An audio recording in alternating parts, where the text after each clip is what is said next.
Dans cette nouvelle vidéo, je vais vous parler du mystère de ce cristal d'Alain, qui, une fois cultivé dans l'eau, finit par reconstituer assez fidèlement une pyramide transparente. Normand Boivin, qui est né à Québec le 29 juin 1962, a réussi à mettre au point un dispositif qui lui permet d'accélérer la croissance d'un cristal d'Alain, qui se développerait en prenant une forme pyramidale.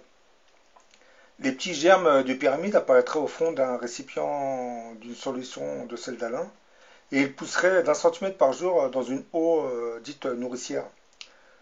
Bien que Normand Boivin garde le secret de sa recette, je pense qu'il doit utiliser une sorte de système d'électrolyse pour accélérer la formation de sa pyramide au cristal d'Alain. Mais pourquoi les cristaux d'Alain qui se développent dans une solution d'eau prennent automatiquement la forme d'une pyramide? Pour le comprendre, il faut remonter à l'origine de ce cristal d'Alain. L'Alain naturel se trouve lors de l'horaison des dépôts volcaniques, et la cristallisation de l'Alain sous une forme pyramidale date de cette période. Les premières pyramides d'Alain seraient apparues dans ces grottes avant que la vie s'installe sur Terre. C'est une mémoire fossilisée qui est restée cachée dans la nature atomique du cristal. Lorsque l'Alain se cristallise, comme vous venez de le voir dans la vidéo, dans l'eau, alors tous les atomes du cristal se déposent un à un à une vitesse assez rapide. Le germe de départ donne la position dans laquelle les atomes se retrouveront dans l'eau pour s'emboîter sur le germe. Le champ électrique du germe s'étend à mesure que les atomes se cristallisent.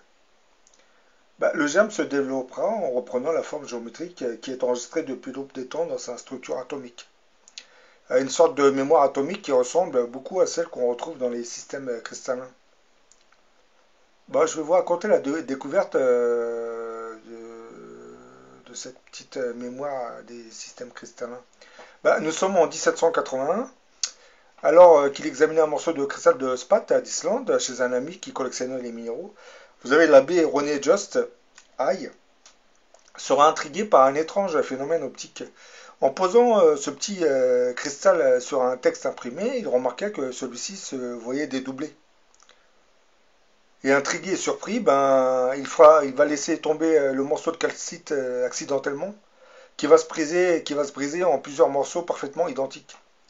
On y voyait toujours le même type de facette qui était semblable à celle du morceau d'origine. En brisant à nouveau ces petits morceaux de calcite de Spat,